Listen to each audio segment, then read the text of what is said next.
Pues bendiciones a todos, gracias por tomarse el tiempo para ver este video una vez más. Mi nombre es Melvin Ardón, profesor de la clase de Génesis y el Pentateuco. Hoy estaremos viendo la última parte en el libro de Génesis, no la última parte de la clase, pero sí en la última parte en el libro de Génesis, donde estaremos hablando sobre la historia de José. Y la autora de nuestro manual de estudio nos dice que José es uno de los personajes más atrayentes de la Biblia. Y sí, cuando vemos su historia vemos que el autor de Génesis se toma mucho tiempo para plasmar la historia de José. Igual como lo hizo con la historia de Abraham, no lo hizo lo mismo con la historia de Isaac, pero sí con la historia de Jacob.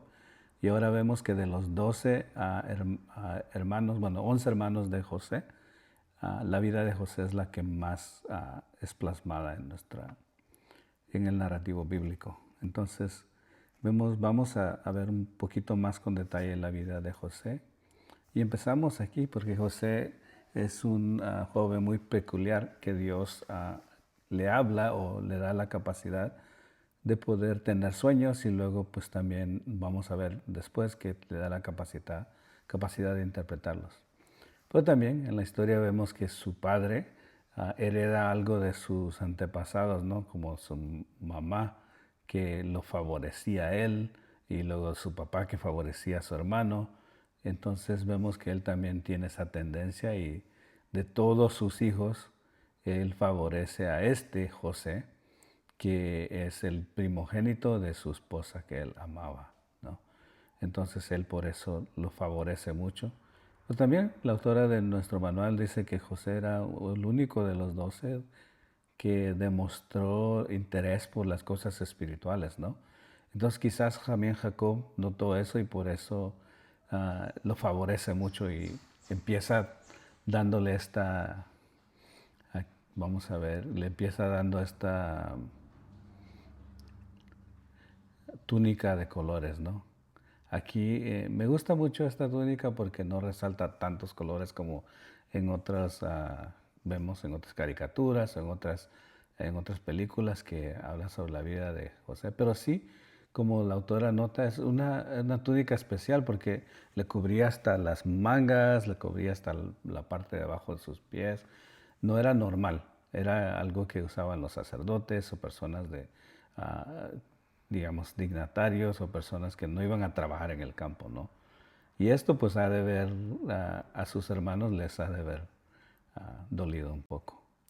Entonces Jacob tuvo 12 hijos, pero el que más amó de todos, porque lo tuvo en su vejez y era también hijo de la esposa que él amó, y por eso favorece mucho a José. Entonces José tenía 17 años y él cuidaba los rebaños de su padre, y es cuando su padre le da el túnica de multicolores, ¿no? Entonces se le da este regalo especial. Era, no sé, parece que hasta es como un punto de ataque después de parte de sus hermanos, que lo van a odiar por eso, porque lo favorecía. Y también ah, Jacob, bueno, esto es pasando la etapa de los sueños de Jacob y todo eso, ¿no? Que ellos ya lo odiaban porque él había tenido sus sueños y les había dicho, y ellos decían, pues te crees que vas a ser el que nos va a mandar. Pero José da un mal informe acerca de sus hermanos a su padre, y cuando los hermanos de José vieron que su padre lo amaba más que a todos ellos, pues lo odiaron, ¿no? Y no pudieron hablarle con bondad. Es más, ah, José les sigue contando sus sueños y le cuenta este sueño a sus hermanos, de que vio estos manojos de trigo que se doblaban ante el de en medio, ¿no? A esta gavilla de José se levantó y quedó erigida, ¿no? Y las demás se inclinaron. Entonces los hermanos preguntan, ¿crees que vas a gobernarnos y a dominarnos? Y por eso lo odiaron más, ¿no? Por el sueño que él tuvo. José tuvo otro sueño. Lo encontró con sus hermanos y les cuenta ese otro sueño, que ve todas las estrellas, ¿no? Que se inclinan ante él. Imagínense. Ese también era un poco soberbio, ¿no? De decir que, o tal vez muy ingenuo, porque cómo es que todas las estrellas se están inclinando. Y esto está como profetizando lo que va a suceder, pero también es un poco de ingenuidad, decirles a sus hermanos, sabiendo que no eran hombres de bien. Entonces sus hermanos se pusieron aún más celosos de José. Veamos la cara de celosos que tienen estos tan bravos. Entonces Jacob también reprendió a José, el padre lo reprende. Le dice que este sueño que tuviste, ¿acaso tu madre y tus hermanos vamos a venir a inclinarnos ante ti? Como Jacob duda, ¿no? Pero también Jacob se recuerda y piensa de lo que José ha dicho, ¿no? Ahora, vamos a ver qué sucede después porque José es vendido como esclavo. Y aquí en nuestras notas, también la autora habla sobre esta parte cuando José es vendido por sus hermanos. Y ella dice que José es vendido a los ismaelitas. Pero antes, no sé si se recuerdan, cuando en el manual de estudio en la lección pasada, ella dijo que es más bien los ismaelitas lo habían llevado como, o sea, lo habían secuestrado, pero eso no es lo que dice la Biblia. La Biblia dice exactamente que los hermanos son los que lo venden. Entonces, vemos que lo que sucedió es de que los hermanos de José se habían ido a pastar los rebaños de su padre cerca de un lugar que se llamaba Siquem.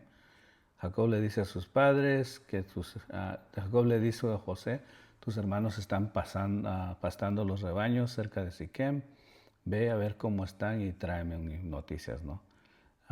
Eso todavía va a poner a sus hermanos más contra José, y lo vamos a ver después, porque José se va del valle de Hebrón, donde vivía Jacob y su familia, y va a encontrar a sus hermanos. Pero cuando José llegó a ese lugar, le dijo a sus hermanos que se habían mudado. Alguien le dijo que sus hermanos se habían ido mucho más allá, a buscar pastos cerca de Dotán. Entonces los hermanos estaban pastoreando el rebaño de su padre en Dotán y vieron a José llegar a lo lejos. Y los hermanos de José conspiran para matarlo. Cuando lo ven venir, dice, ahí viene ese soñador. Matémoslo, arrojémoslo de una de estas cisternas y digamos que una fiera lo devoró. Y entonces veremos qué sucede. Bueno, de hecho ellos lo querían matar. Después se ingenian la idea de que lo devoró una fiera, ¿no? Pero Rubén interviene y le dice, no, no lo matemos, arrojémoslo ahí, pero no hay que matarlo. Entonces, en secreto, Rubén planea cómo rescatar a José y regresárselo a su padre, pero sus hermanos no lo van a dejar. Cuando José llega a ese lugar, entonces ellos lo van a tomar, lo atacaron, lo despojan de su manto, o sea, odiaban mucho ese manto. Si ven cómo ellos están,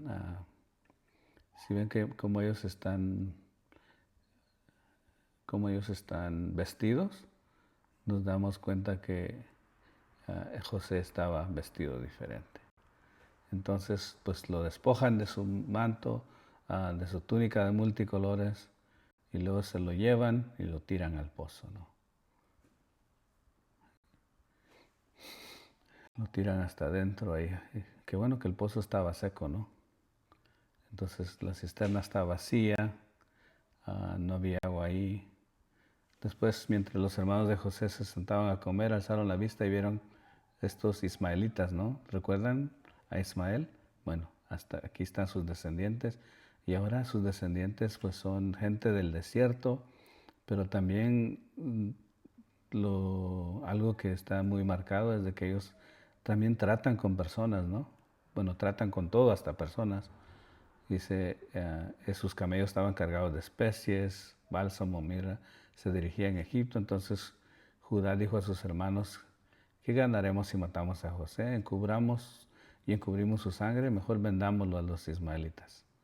Después de todo, él es hermano, nuestra propia sangre, y los hermanos pues están de acuerdo para no matar a José. Cuando llegan los mercaderes, sus hermanos sacaron a José de la cisterna y lo venden por 20 ciclos de plata. ¿Recuerdan que les dije que busquemos imágenes de Jesús en lo que estamos viendo de Génesis? Bueno, esta sería algo a considerar, ¿no? Así como Jesús fue vendido por monedas de plata, también José es, solo que él es vendido por 20 monedas de plata. Los ismaelitas se llevan a José a largo viaje a Egipto para venderlo como esclavo entonces. Pero algo va a suceder, algo muy peculiar, ¿no? Cuando regresa Rubén no estaba con los hermanos que lo vendieron, porque él quería liberarlos, ¿recuerdan? Él rasga sus vestiduras y fue donde están sus hermanos y les dice, el muchacho no está, ¿a dónde? ¿Y ahora qué va a pasar, no? Y luego tomaron el manto de José, degollaron un cabrito y mojaron el manto con la sangre para hacer como que una fiera lo había devorado, ¿no? Lo había matado. Llevan el manto a sus padres, a su padre, que diga, y dice, hemos encontrado esto, examínalo para ver si es el manto de tu hijo. ¿Cómo se sentiría Jacobo, no? Ahora él es engañado. ¿Recuerdan? Jacobo es el maestro de los engaños y ahora también sus hijos lo van a engañar. Esto es la congoja, dice la autora de nuestro manual, inconsolable del anciano padre, no está a la altura de un hombre que había luchado con Dios.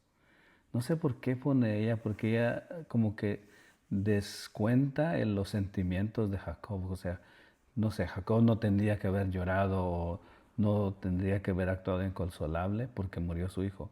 No sé de dónde saca eso para cubrir las emociones humanas, eso no es bíblico. Pero ella dice que al negarse a ser consolado revela una falta de sometimiento a la providencia de Dios. Yo puse una gran un signo de interrogación ahí con lo que ella escribió porque pues no concuerda con lo que la Biblia nos dice, ¿no? Pero lo que sí concuerda, lo que podemos ver es de que al fin termina engañado el maestro de los engaños, una vez más.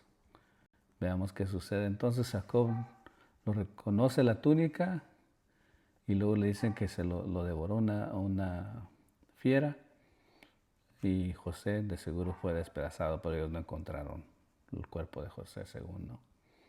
Jacob rasga sus vestiduras también, se pone un sayal y estuvo en duelo por su hijo durante muchos días. Todos sus hijos vinieron a consolarlo, pero él no quiso recibir consuelo. Es lo que se refería la autora, ¿no? Dice, seguiré en luto hasta que me reúna con mi hijo en la tumba. Según la autora, esto no es bueno, no sé yo, es simplemente Jacob está siendo humano, ¿no? Y eso es algo bueno que la Biblia nos enseña, que podemos ser humanos en momentos de luto, en momentos de dolor, ¿no?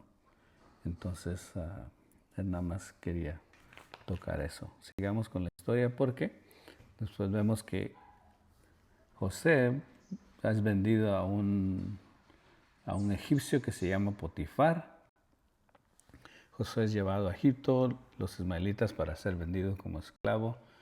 El egipcio Potifar es un funcionario de Faraón y capitán de la guardia. Me llama la atención cómo Dios lo va llevando de lugar en lugar a Jacob y lo que la Biblia resalta y nos dice también la autora de nuestras notas es de que Jehová estaba con José. Esto es lo que la Biblia resalta una y otra vez. Donde quiera lo que estaba sucediendo con él, Jehová estaba con José. ¿Sí? Entonces, 4 veces en el capítulo 39 vemos eso, que Jehová estaba con José. Y lo vamos a ver cuando él llega con Potifar. Potifar mismo se va a dar cuenta que hay algo diferente sobre este muchacho. José es llevado a la casa de Potifar y lo ponen a trabajar como esclavo, pero rápidamente él comienza el favor de Dios está sobre él y es notable. Y el Señor dice, estaba con José. Él tuvo éxito mientras que Potifar observa que el Señor estaba con José y que todo lo que hacía tenía éxito. Entonces él lo promueve, ¿no? Para que fuera él su asistente personal y el superior de su casa. José ahora está a cargo de todo.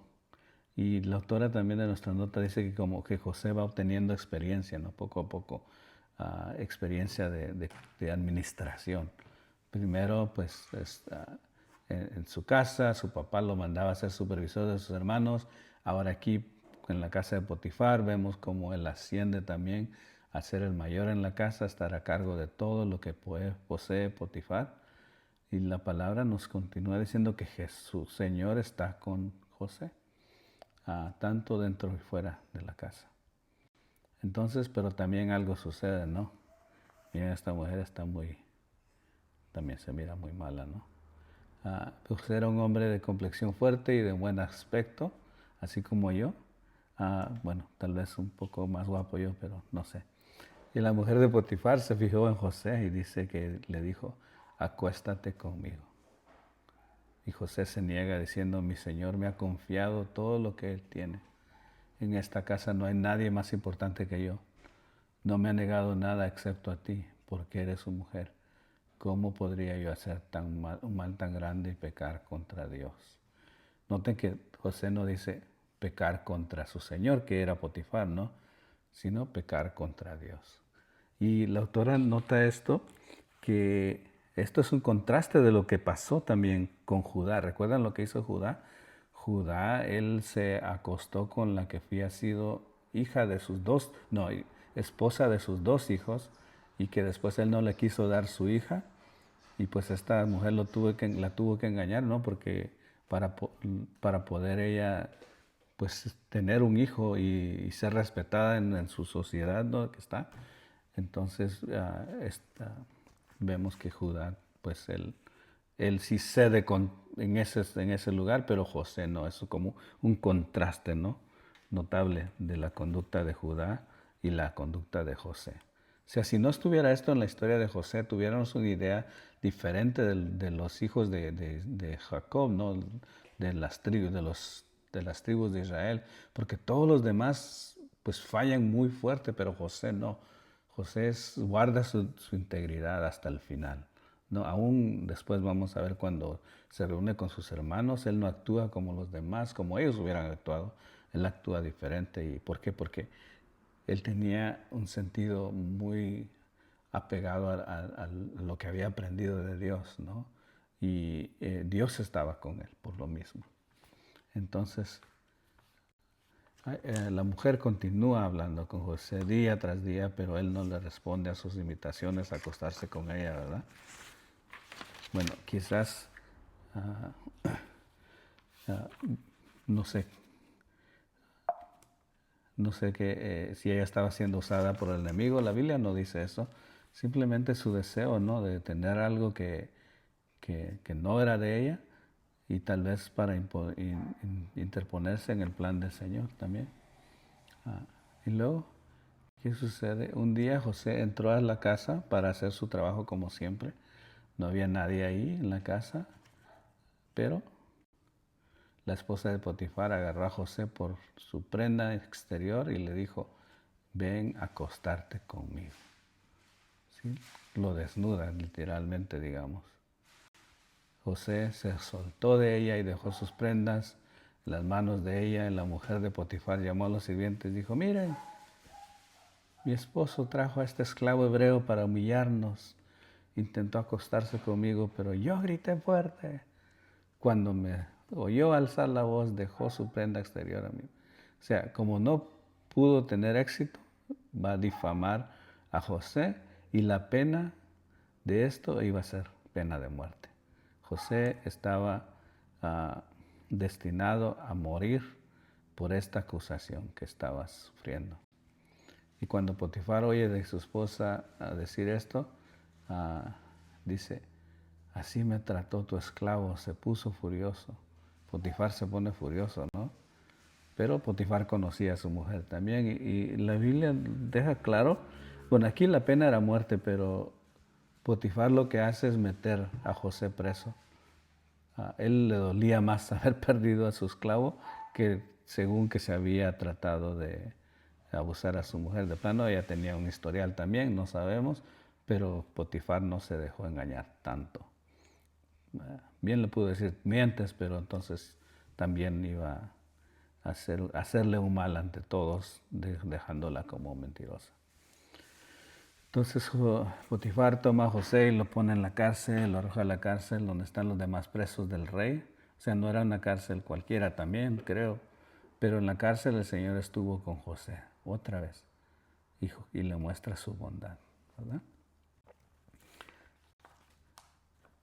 Y vamos a ver que aquí, cuando José está en la cárcel, tiene oportunidad, porque no era una cárcel normal, digamos, con donde él estaba, habían personas importantes, y cuando José es encarcelado justamente, una vez más el Señor está con él, le muestra su bondad y el Señor le concedió favor ante los ojos del director de la prisión. Así como en la casa de Potifar, una vez más podemos ver que aún en la cárcel José demuestra ejerce los dones que Dios le dio de administración, ¿sí?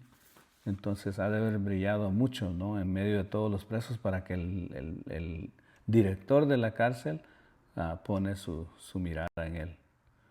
Y dice que lo puso a todos los prisioneros bajo el cuidado de José. Entonces José ahora el que estaba a cargo de todo lo que hacían los prisioneros. Y ahí el jefe no se preocupaba por nada que estuviera bajo el cuidado de José, porque el Señor estaba con José y todo lo que hacía tenía éxito, ¿sí? Entonces, creo que José pasa en esta prisión mucho tiempo, ¿sí?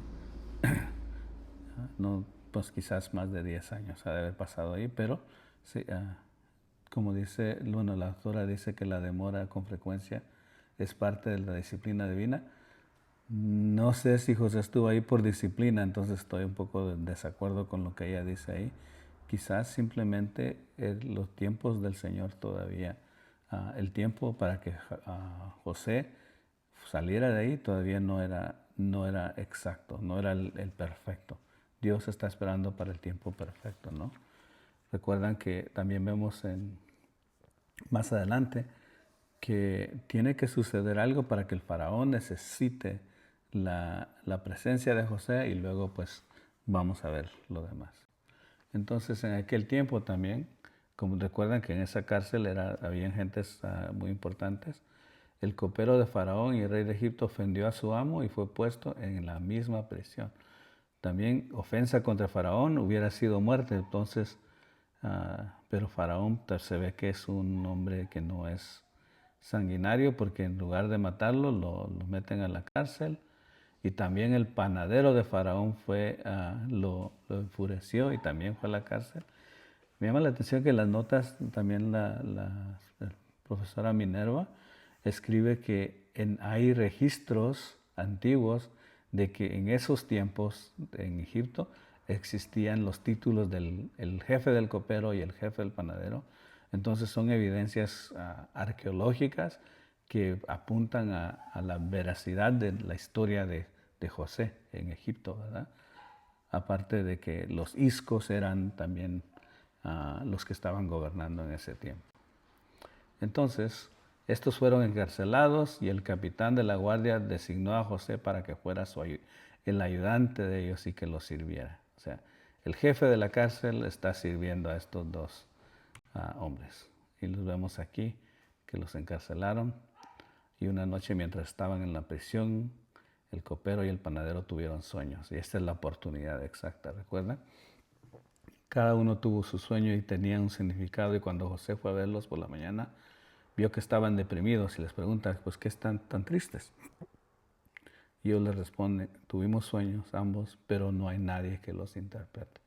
Parece que en esa cultura había bueno, en ese tiempo, había una cultura de interpretación de sueños, porque es lo que están buscando, ¿no? Entonces José les responde, no se preocupen,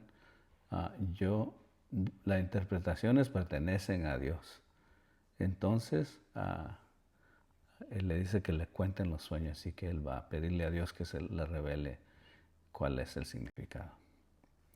Y pues el jefe de los coperos soñó que tenía una vid delante de él, y la vid había 3 sarmientos, y cuando brotó se abrieron las flores, los racimos maduraron, dice, hasta convertirse en uvas. La copa del faraón estaba en mi mano, tomé las uvas, las imprimí en su copa y las puse copa en la mano de faraón.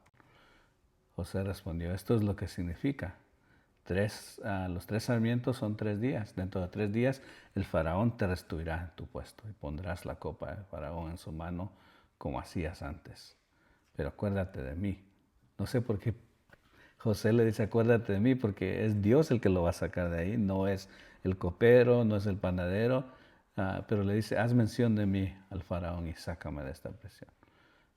Vemos ahí que José está tratando de ayudar a Dios un poquito, ¿no? Entonces, y también cuando el jefe de los panaderos oyó esto, entonces, pues voy a también decir mi sueño para que también me diga que en 3 días voy a salir, ¿no?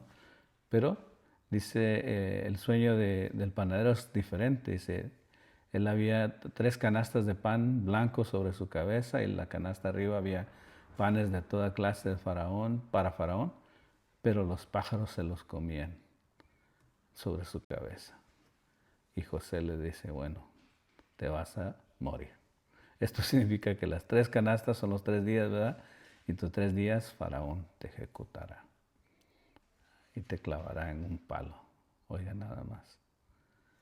Luego, entonces, al tercer día, era el cumpleaños de Faraón. También nos dijo la maestra que hay evidencias arqueológicas, ¿no? De que en el cumpleaños de Faraón liberaban a cautivos. Era como un día de perdón. Entonces liberó al jefe de los coperos, como había dicho José.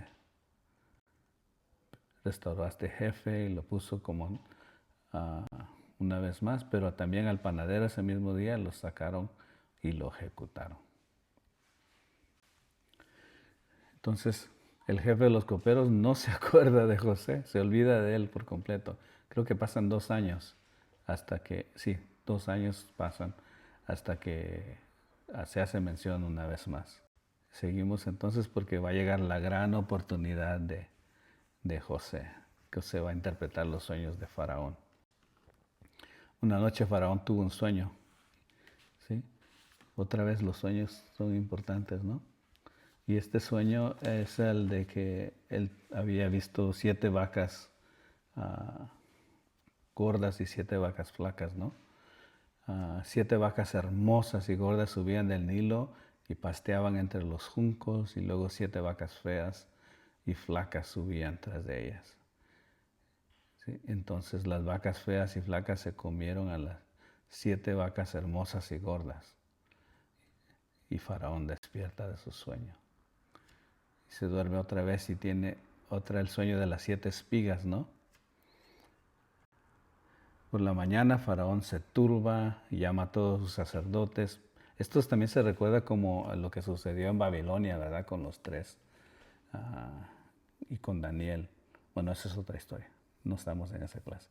Entonces, así que llama a todos sus sacerdotes y adivinos y les cuenta el sueño y nadie puede decir qué es. Nadie puede interpretar el sueño de Faraón. Entonces el jefe de los coperos le dice a Faraón, cuando estaba en prisión, tanto tu panadero como yo tuvimos sueños y un joven hebreo, el capitán de la guardia, sirviente del capitán de la guardia, estaba en prisión con nosotros, le contamos los sueños y él los interpretó. Todo lo que dijo se cumplió y fue restaurado, pero el panadero fue empalado, más bien, casi como crucificado, ¿no? Colgado de un madero. José fue llamado de la cárcel. No sé por qué la Biblia dice que se afeitó, pero en estas fotografías que les he estado mostrando, nunca lo mostraron con barba, pero ha estado bien barbudo, ¿no? Y entonces dice, José se toma el tiempo de afeitarse. O sea, cuando Faraón lo llama, no da indicaciones, pero José se hace presentable, ¿no? Para esta oportunidad que él sabe que Dios está dando para él. Entonces, vemos que cuando lo mandan a llamar, entonces Faraón le dice a José, tuve un sueño y no hay quien lo interprete, pero he oído que tú sí puedes interpretar los sueños. Inmediatamente José dice, no soy yo, Dios. Él le testifica abiertamente de Dios a Faraón. Me llama la atención que estos faraones han de haber tenido una noción de quién es el Dios de los hebreos. ¿Por qué? Porque ellos eran semitas también. Los hebreos venían de los descendientes de Sem. Entonces han de haber tenido por lo menos una noción, y por eso pues parece que Faraón sabe que algo diferente hay en José. Y José bueno, el faraón le cuenta los sueños a José. José le responde: no está en mí poder interpretarlo, sino Dios es el que lo va a hacer. Y el rey le cuenta los sueños a José. José le dice: ambos sueños tienen el mismo significado. Las 7 vacas representan 7 años, y las 7 espigas también representan buenas cosechas, la primera, y las segundas, las vacas flacas, y las representan 7 años, pero de necesidad, de hambruna, ¿no? Entonces Dios le está mostrando a Faraón lo que está a punto de suceder. Habrá 7 años de abundancia, y José le dice: te sugiero que pongas a alguien de confianza, ¿no? Para que administre bien todo. Y José aconseja a Faraón, ¿no? Que busque a alguien sabio y perspicaz que le pueda dar la autoridad sobre esto. Y Faraón no puede ver a nadie más que del mismo José. ¿Sí? Entonces, José no solo le da una interpretación del sueño, sino también le da una solución. La solución no estaba en el sueño. La solución José se la da porque Dios está con él y él tiene toda esta experiencia de administración, ¿no? Entonces es su consejo personal. Esto tal vez de cierta forma Dios le dice que diga eso, pero más que todo es lo que José ha venido aprendiendo, sus vivencias, y él sabe lo que tiene que hacer. Él es un buen administrador. Entonces Faraón le pregunta a sus funcionarios: ¿acaso encontraremos otro hombre como José? O sea, que Dios es quien esté presente, el Espíritu de Dios. Y eso es lo que llama la atención en Faraón, ¿no? Que él puede sentir y sabe que Dios está con José. Entonces Faraón le responde a José: ¿cómo Dios te ha permitido saber todo esto? No hay nadie tan sabio y perspicaz como tú. Supervisarás mi casa, y todo mi pueblo se someterá a tus órdenes. Solo yo, el rey, seré más grande que tú. Imagínense del pozo al trono lo trae Dios, ¿no? Entonces Faraón toma su anillo, ¿sí? Su anillo de sellar, lo pone en el dedo de José. Y eso quiere decir que José tenía toda la autoridad, ¿sí? Entonces le viste también con ropas de lino fino, y pone un collar de oro alrededor de su cuello. Y también ordena que se case con alguien muy importante, o la hija de alguien muy importante de Egipto, para que, como dice, nos dijo nuestra profesora, la autora del libro, que también eso le ayudó a José para poder ser más aceptado. Faraón lo hace subir a su carro y lo va a hacer en una gran desfile, ¿verdad? Y lo hace demostrando que José va a ser su segundo de mando, y le dice: arrodíllense. Y le dio a esta chica, ¿no?, como su esposa. Así que José ya tenía 30 años a este entonces. Se hizo cargo de toda la tierra de Egipto, recogió todo lo que sobraba, no lo excedente de los alimentos que había en Egipto. Durante los 7 años de abundancia lo almacenó en cada ciudad. José también almacenó una gran cantidad de grano como la arena del mar, porque no solo hizo eso, sino no solo almacenó lo que sobraba, sino también compró. Vamos viendo después de que él compra, y por medio de la cosecha también obtuvo muchas riquezas para Faraón. Entonces, hasta que dejó de medirlo, porque era imposible medir todo el grano que él tenía. Comenzaron los 7 años de hambruna entonces, como José. Y eso es lo que vamos a ver acá, porque ahora vamos a ver que la hambruna llega hasta Hebrón. Y Jacob manda a los hermanos de José a Egipto para buscar alimento. Los 7 años de abundancia en Egipto llegaron a su fin, Y entonces comenzaron los 7 años de hambruna, tal como José había dicho. Hubo una hambruna en todas, como no había visto antes, en todas las áreas. Pero en Egipto había abundancia. ¿Por qué? Porque José se había encargado de almacenar y José había administrado bien. Entonces, cuando la hambruna se extiende por todo Egipto, José abrió a todos los graneros y vendió el grano a los egipcios, y la gente de otros países venían a comprarle también. Cuando Jacob escucha esto, él va a mandar a sus hijos ahí también, porque oyeron que había trigo en Egipto, y los manda con oro de plano o con plata, no sé, no me acuerdo. Y así que los 10 hermanos de José, todos menos Benjamín, él se queda en casa porque Jacob lo quería proteger, ¿no? Los 10 hermanos llegaron a Egipto para comprar grano sin saber que José era el gobernante del país, hasta donde había llegado su hermano, ¿verdad? Y los hermanos de José vinieron y se postraron ante el rostro, se postraron ante José, y José, al ver los hermanos, los reconoce, pero finge no conocerlos, ¿no? Y ellos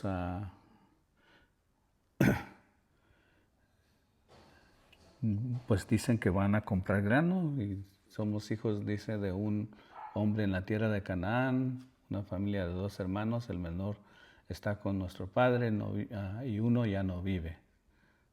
No saben que están hablando con el que ya no vive, ¿no?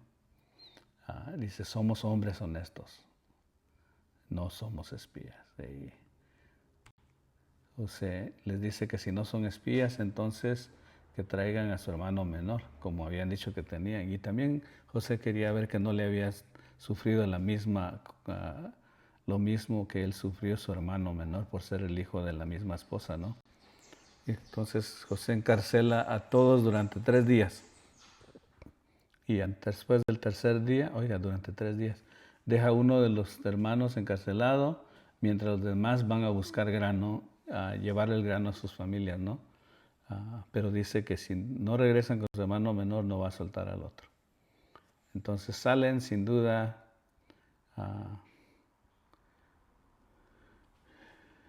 ellos piensan que están siendo castigados, pero no sabían que José podía entenderlos porque también hablaba su idioma, ¿no? José se apartó de ellos y guardias. Simeón fue llevado a prisión como rehén.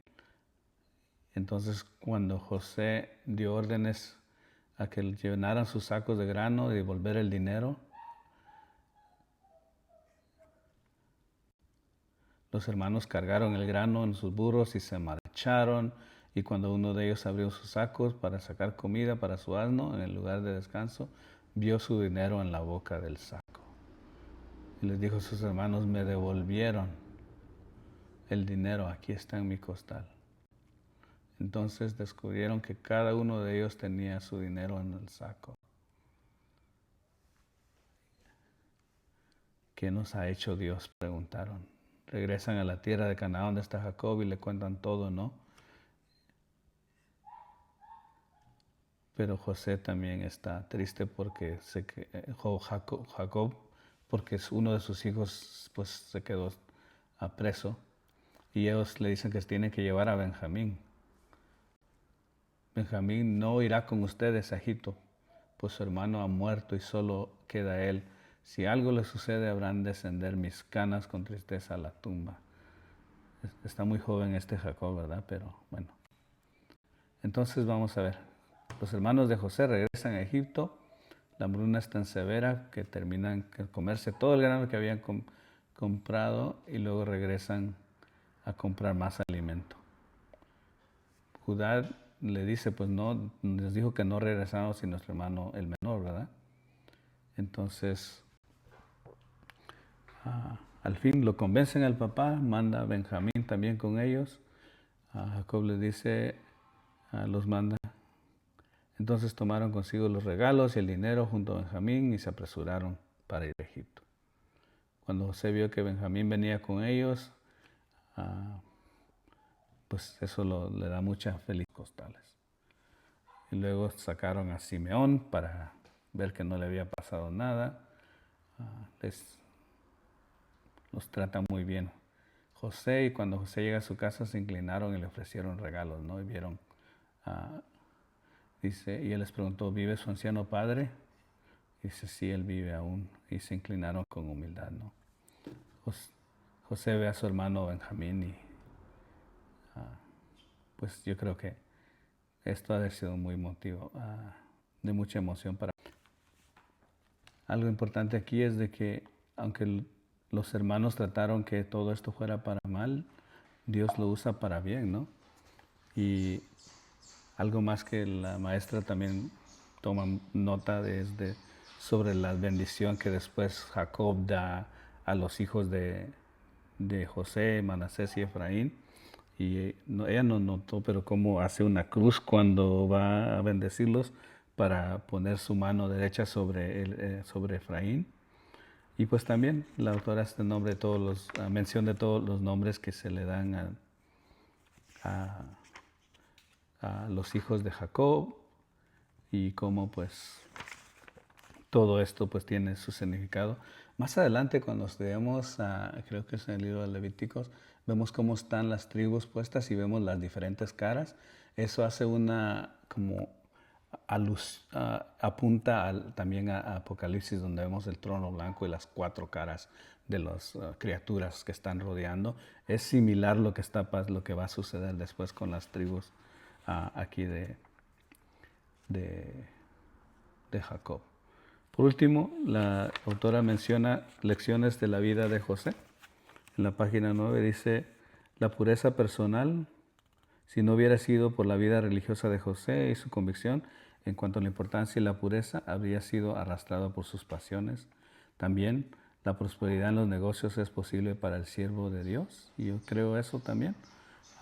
No predico evangelio de la prosperidad, pero sí sé que Dios puede prosperar a sus hijos en los negocios también. También la importancia de cuidar a nuestros padres. José se preocupó mucho por su padre, y también por medio de la cruz obtener la corona. En este caso el sufrimiento, ¿no? José tuvo que pasar por todo un proceso, pero la palabra nos dice que Dios estaba con él. Entonces, hasta ahí llegamos.